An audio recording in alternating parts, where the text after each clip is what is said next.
Hello, pocket knife community, knife lovers, knife enthusiasts, interested viewers. Folder here. I want to do a video on the Spyderco Smock. I did one some time ago, but it's no problem revisiting these types of things. Is it really? Right? Let me straighten out my mat here. Yeah, I'm going to revisit the Smock. Smock is an excellent knife. By Spyderco, and I'm not sure if it has it gets the accolades that it deserves. Yeah, so all right, let's just get into it. So this is not, just to start off, this is not how the Spyderco Smock normally looks. This is a Blades We Love special, and it has a set of G10 white G10 scales. So it's been replaced. The Spock OEM factory Smock, if you buy it from Spyderco or any other aftermarket outlet, comes with these scales. These are carbon fiber with the G10. You know, the Taichung Taiwan knives, which this is, almost always come with these scales. You know, these are the quintessential scales for that particular region when they make them. And I mean, I don't have a problem with these scales, but you know, I mean, this looks really cool and it's textured. So it's basically the same thing. As a matter of fact, with the OEM scales, it's 3.7 ounces, and with the G10 scales, it is also 3.7 ounces. So it does not change the weight at all. It's just aesthetics and grip. It's a little different grip because of the G10. So this is a 7.9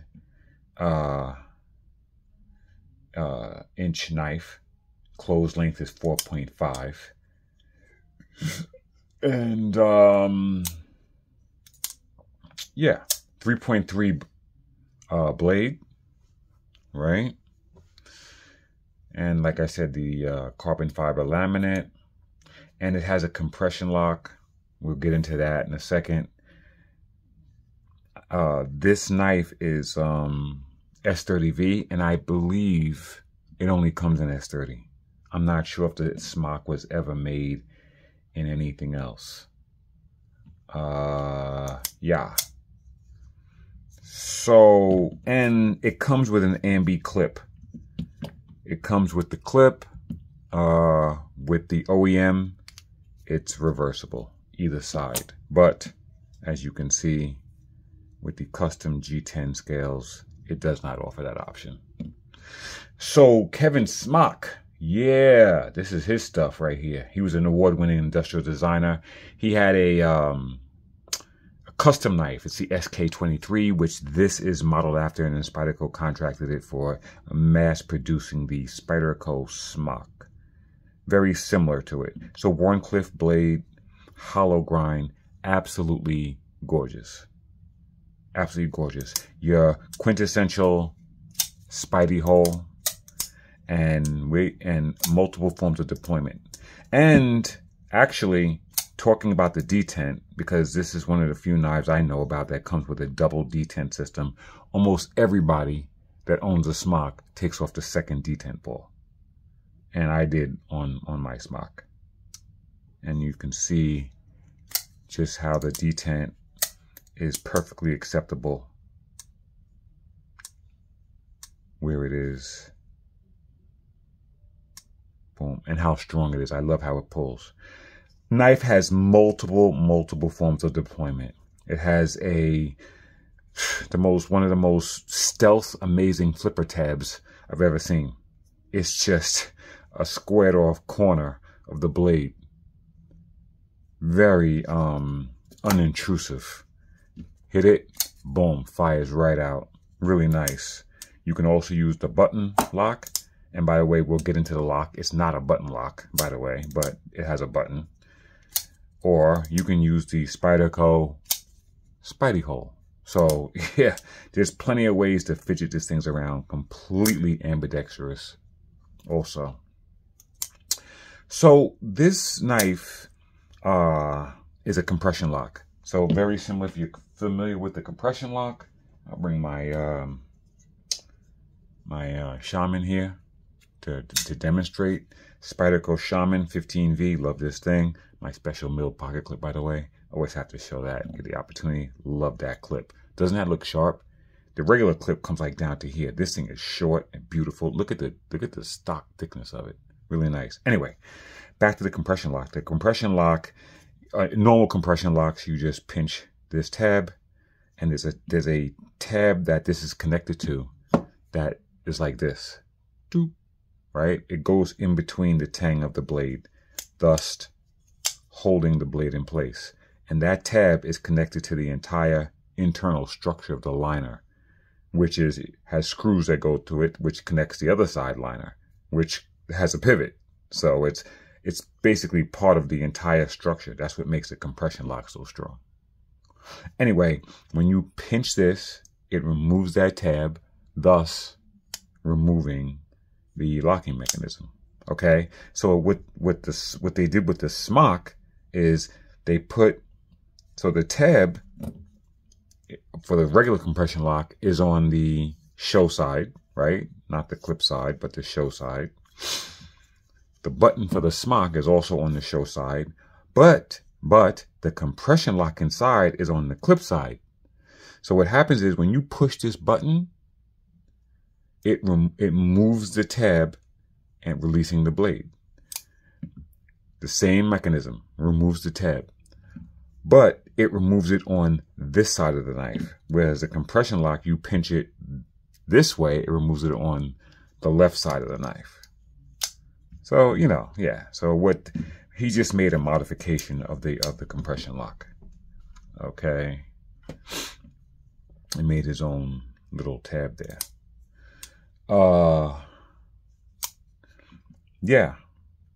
So, and I just want to point this out because the patent for the compression lock is done, right? Patents don't last forever. So now anyone can take the compression lock and do what they want.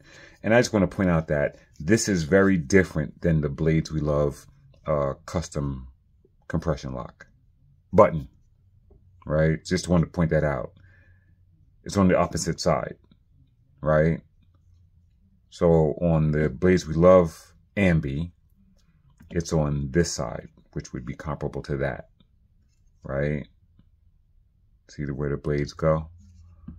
And this compression lock, all it does is just push the tab over to the left. It's just a button that does the same thing as this. That's all it is. This, you push the tab to make it go. On the Blades We Love Ambi, you push the button and it releases the compression lock.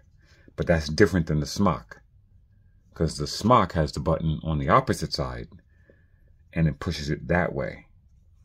And the compression lock is actually on this side of the knife, not on this side. So with the Smock, the actual compression that goes into the tang is on the right side. With the Blades We Love, which is a regular compression lock with a button, it's on the left side. Just to show this, if you know, you're wondering. This is an amazing adaptation. And as you see, they just made a hole in the scale for the button. I always like highlighting this knife because this is one of my absolute favorite knives. This is my work knife. I always take this to work. You're just so locked in. It's G10. You never have to worry about it slipping out of your hand if your hands are greasy or if you get blood on your hands or whatever. It's really nice. The downturn, it's almost a double finger choil system on this. I don't know how I got into talking about the PM2, but I just love the PM2, so that's why I'm talking about it. So it got a downturn here, so it's got a double choil. So if you use this choil here, you're really locked in. Your thumb is locked in here. So yeah, it's one of the best ergo knives out there. Love it. Anyway, yeah, so that's the difference with the Smock and the you know, the regular compression lock. I also have another Smock. I have two of them. I like Smock so much I have more than one. And my second one, I have these zirconium zirconium scales. If you're not familiar with zirconium, it's very, very similar to titanium in all its metallurgy. The metallurgy of zirconium and titanium are very similar. They're alloys too. A lot of times they're used together in an alloy. Zirconium is a little, titanium is a little tougher. Harder. Whereas zirconium, I think, is a little denser, but titanium is a little harder. Not necessarily tougher, but harder, I believe. This tends to scratch a little easier than titanium. Otherwise, a lot of their properties are very close. Their melting points and a whole lot of the structure of them are close. I'm not saying they're the same. I'm just saying they're not that far off. Zirconium is more expensive than titanium. It could be the process. It could be the rarity. When you have these things, if they're rare, they cost more. So the cost per gram of zirconium is more than titanium. And by the way, this particular finish is a nightmare when it comes to fingerprints. So it shows a lot of fingerprints. If you care about that, then it's a pain in the butt. Listen, after a while, you just carry the knife. At the end of the day, you clean it up and keep it moving. But yeah. I mentioned that with the OEM scales, the knife is 3.7 ounces. With the G10 scales, it is also 3.7 ounces. With the zirconium scales, it is 5.5 ounces. Just short of 2 ounces heavier with these scales. They are very dense. And boy, does it feel it in hand on the Smock. Like I said about the blade, is a Warncliffe blade, hollow grind. Yeah, it's got this crazy sharpening choil back here. I don't know. Maybe it's a finger choil. Maybe it's a finger. It's not really a finger choil because the way the blade comes back here, I really wouldn't want to put my finger here, cutting this really close to the cutting edge. It does have a flat here, which is where the flipper tab kind of, when you deploy it, the flipper tab comes around and goes right there and stays flat. So if you want to use that flat, you can, right? Just as a mounting point for your hand. Otherwise, you're back here. I do admit that the ergos for the Smock are a little removed. You do feel a little removed from the blade. It is a far back feeling. This front choil, the handle choil, put your index finger here. I'm getting 3.5 fingers on. I got big hands, but I'm getting 3.5 fingers on this. And there's all this space up here. If I were to use that space, I can get my whole hand on here with no problem. Back here, you're hanging off a little bit. This is not really a place for your finger, but you can put it there.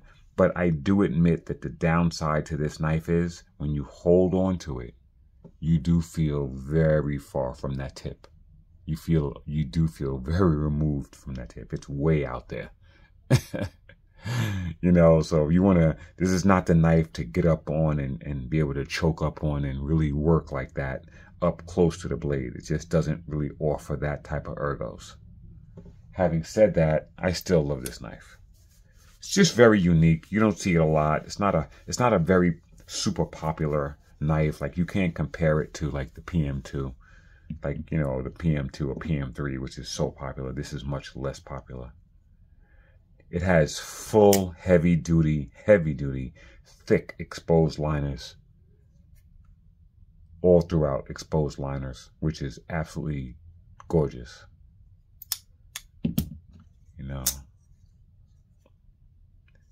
Yeah.